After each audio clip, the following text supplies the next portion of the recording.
हम एक परिषदीय स्कूल में खड़े हुए हैं क्योंकि मामला जो इस समय है, कक्षा 2 में पढ़ने वाले एक मजदूर अपने बच्चे की किताबें लेकर कलेक्टर साहब की ऑफिस में पहुंचा और जिसकी कीमत थी 2130 रुपये केवल बुक्स की। कापियां लेनी अभी बाकी थी। तो कलेक्टर साहब ने कहा कि इस स्कूल की मान्यता रद्द करो। तो जितने भी प्राइवेट स्कूल हैं उनकी मान्यता रद्द करने से क्या ये समस्याएं सुलझ सकती हैं, आज हम इस विषय पर चर्चा करेंगे। ऐसी तमाम खबरें जो हैं अखबारों में तैर रही हैं। प्राइवेट स्कूल के हालात ये हैं कि अब दुकानें स्कूलों में ही खुली हैं।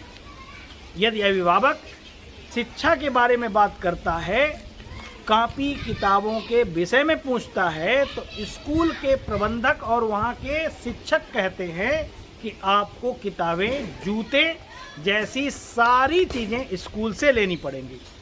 यदि वहीं अभिभावक एजुकेशन की बात करता है तो कहा जाता है कि उसके लिए आपको बाहर से ट्यूशन लेनी पड़ेगी। अब प्रश्न उठता है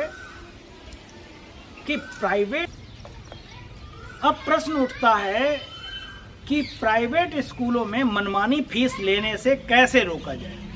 तो सर्वप्रथम अभिभावक को अपनी मानसिकता बदलने की जरूरत है।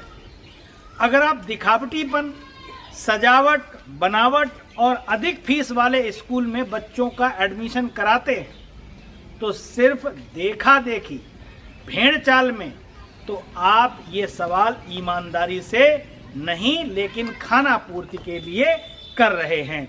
तो प्राइवेट स्कूलों में किस तरीके से हम फीस को,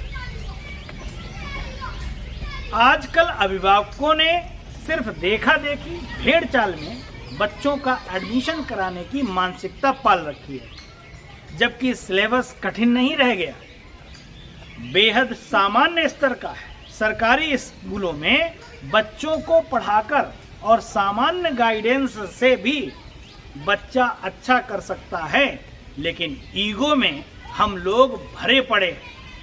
जब लोग मांग और पूर्ति, डिमांड एंड सप्लाई की समझ नहीं रखेंगे तो यह उम्मीद करना निरर्थक है।